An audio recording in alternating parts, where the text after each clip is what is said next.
बात तो सही है कि शहरी इलाके में ज़मीन कच्चे मिलते नहीं हैं, तो हम टेरेस या बालकनी गार्डनिंग करते हैं। ऐसे में अगर आपको उसमें फ्रूट्स या वेजिटेबल्स के प्लांट भी उगाने हैं, तो ऐसे में हम बड़े बड़े गमलों का जुगाड़ करते हैं। अगर बड़े गमले जुगाड़ ना भी हो रहे हैं तो मीडियम साइज के गमलों में भी इन्हें उगा सकते हैं। तो आज की वीडियो में वही देखेंगे। मीडियम साइज के गमलों में उगाने के बावजूद आपको फ्रूटिंग और वेजिटेबल्स भरपूर मिलेंगे।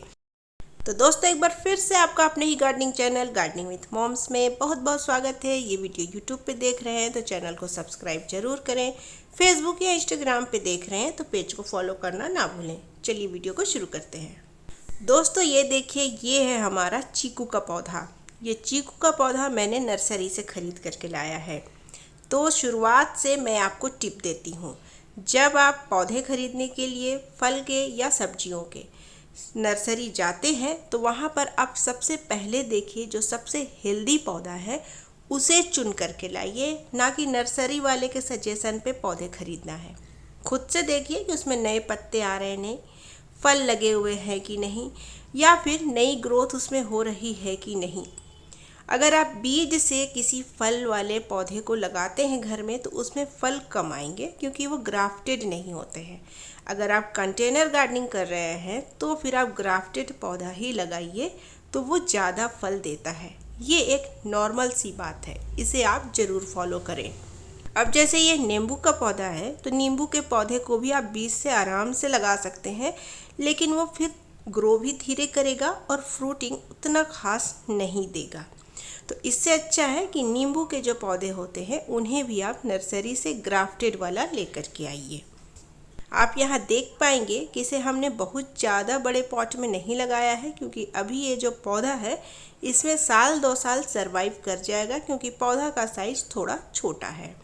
दूसरा जो चीकू का पौधा है उसे हमने 14 इंच के पॉट में लगाया है। अभी इसमें भी ये साल 2 साल आराम से सरवाइव कर जाएगा। उसके बाद फिर से इसका ट्रीटमेंट किया जाएगा और इसी पॉट में फिर लगाया जाएगा, जिसके बाद फिर साल 2 साल रहेगा। तो ये आप जब भी पौधा नर्सरी से लेकर के आ रहे हैं तो पहला टिप तो मैंने आपको बता दिया। दूसरा ये है कि लाते साथ आप उन्हें ज़्यादा छेड़छाड़ ना करें, रिपोर्ट नहीं करना है। 10 से 15 दिन आप उसे बाकी के पौधे के साथ रख दीजिए।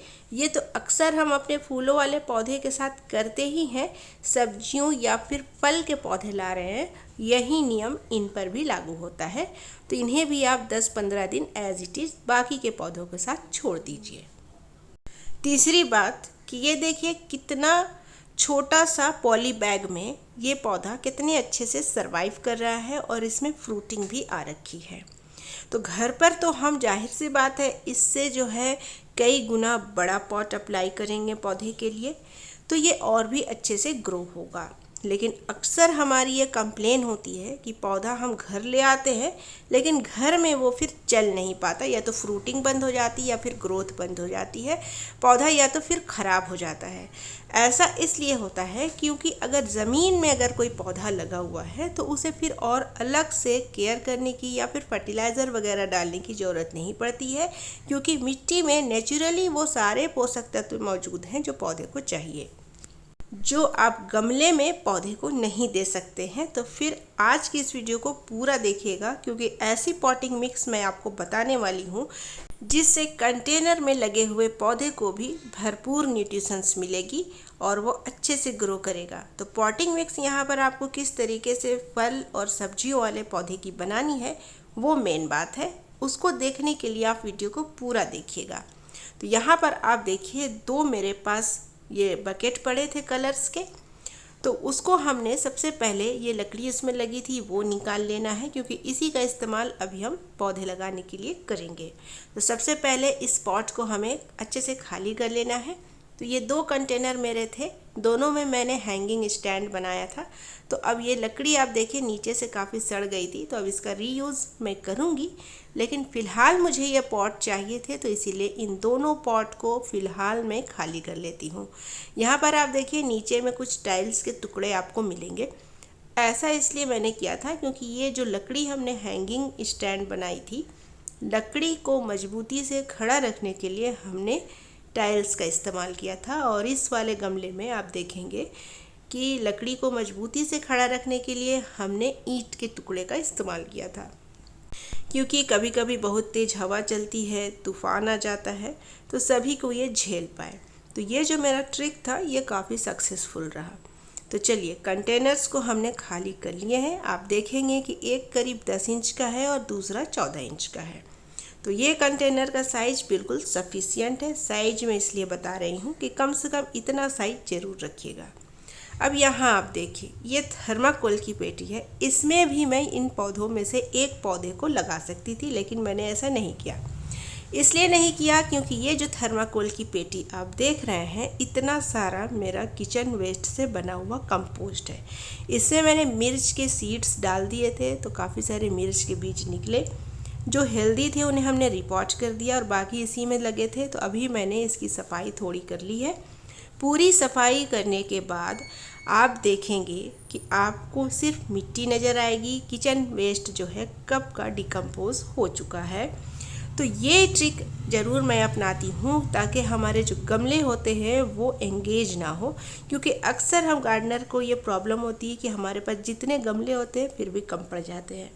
तो ऐसे में इतना बड़ा पेटी वेस्ट जा रहा था, तो ऊपर से हमने कंपोस्ट बनाया था और कुछ मिर्च के सीड्स हमने डाल दिए थे। अक्सर मैं इस तरीके के सीड्स वगैरह या फिर कोई पौधा लगाना होता है तो मैं लगा देती हूँ। ऊपर पौधा चलता रहता है और नीचे वेस्ट डिकम्पोज होता रहता है। कंपोस्टिंग भी होती है और प्लांटिंग भी होती है।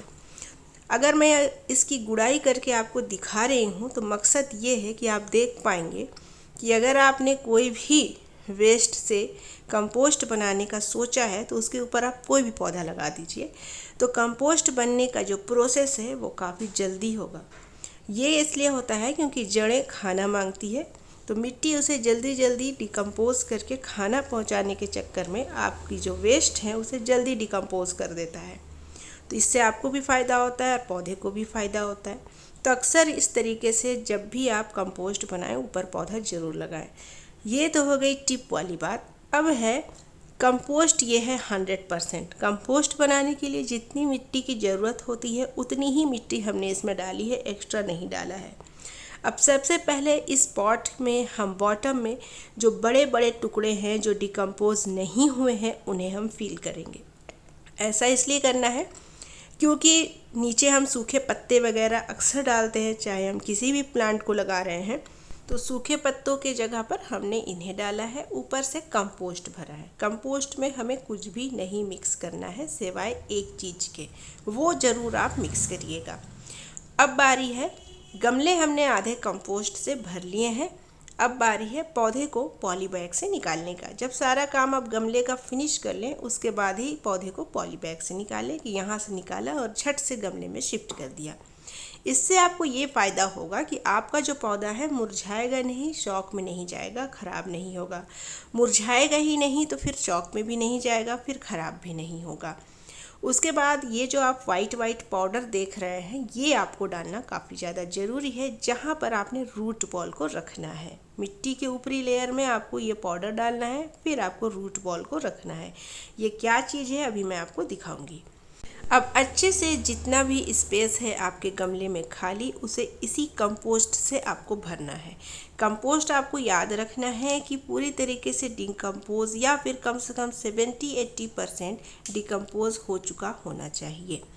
अच्छे से खूब इस तरीके से खुरपी की मदद से खूब अच्छे से पैक करके आपको कंपोस्ट को फिल करना है, ताकि खाली जगह कुछ ना रहे, नहीं तो फिर फंगस लग सकता है, जड़ें इधर उधर हिल सकती है, प्लांट स्टैंड रहेगा, या फिर हो सकता है बहुत ज़्यादा जब आप पानी दे दें तो प्लांट हिल जाए, गिर जाए। इसीलिए खूब अच्छे से आपको पैक करके रखना है कि ताकि पौधा हमारा बिल्कुल स्टैंड रहे, स्थिर रहे। हल्के हाथों से प्रेस कर दें, पौधे को फिक्स कर देना है। तो ये हमारा काम यहाँ पर हो गया। एक काम अभी भी बाकी है, वो देखिए, जो जड़ों के पास जो रूट बॉल हमने रखा उसके नीचे जो हमने पाउडर डाला था वो अब हमें ऊपर के लेयर में भी डालना है। ये पाउडर है दोस्तों इंसेक्टिसाइड का पाउडर। इंसेक्टिसाइड का पाउडर अगर आपके पास है तो फिर बढ़िया है, नहीं है तो हर वीडियोस की तरह इसमें भी आपको मैं 2 ऑप्शन बताऊंगी।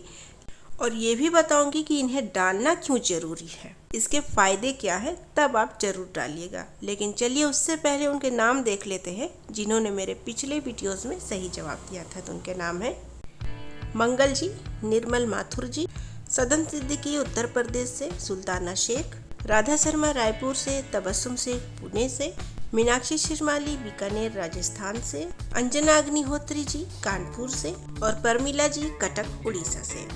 अब आपको मैं इंसेक्टिसाइड पाउडर डालने के फ़ायदे बताती हूँ। डालना इसलिए ज़रूरी है क्योंकि अक्सर फलों और सब्जियों के पौधे में हमें ये देखने को मिलता है कि काफ़ी सारे कीड़े लग जाते हैं। वो कीड़े जड़ों से आते हैं, इसलिए जड़ों के पास हमें इंसेक्टिसाइड का पाउडर और एक बार ऊपर से डालना काफ़ी ज़्यादा ज़रूरी है।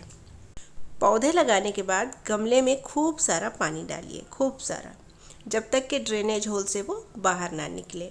आप देखेंगे कि सिर्फ और सिर्फ कंपोस्ट का इस्तेमाल हमने गमले भरने के लिए किए हैं। ऐसा करने के पीछे अब मैं आपको कारण बता देती हूँ।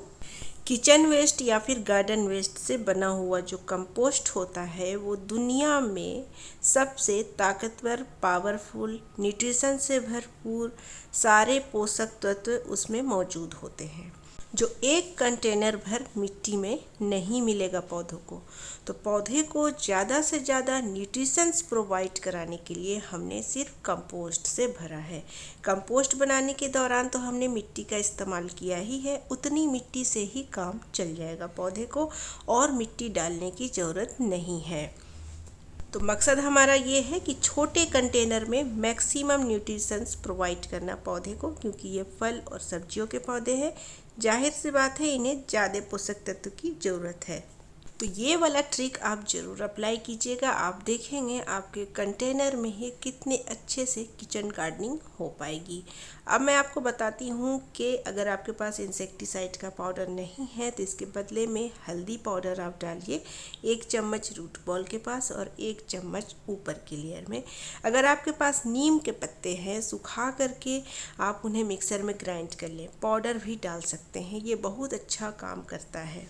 सब्जियों के पौधे, फल के पौधे जितना इंसेक्ट फ्री रहेंगे, बीमारियों से दूर रहेंगे, अब बाकी का जो न्यूट्रिशंस देने का काम है वो हमारा कंपोस्ट करेगा। तो जब प्लांट 100% हेल्दी रहेंगे उतने अच्छे तरीके से ग्रो करेंगे। तो दोस्तों अब वक्त है सवाल पूछने का। तो आज के वीडियो का सवाल है कि जिस कंटेनर में हमने नींबू और चीकू के पौधे लगाए हैं, ये कंटेनर मैंने पहले किस चीज़ के लिए इस्तेमाल किए थे। तो जवाब मैंने कमेंट सेक्शन में दीजिएगा। जवाब के साथ अपना नाम, अपने शहर का नाम लिखना बिल्कुल मत भूलिएगा। साथ ही अगर प्लांट्स रिलेटेड कोई भी प्रॉब्लम है कमेंट में ज़रूर पूछें। दोस्तों आज की वीडियो के लिए इतना ही। वीडियो यूज़फुल लगी है तो वीडियो को लाइक, चैनल को सब्सक्राइब, दोस्तों के साथ शेयर ज़रूर करें। मैं मिलूँगी आपसे परसों फिर किसी नई वीडियो के साथ। तब तक के लिए bye, take care, happy gardening.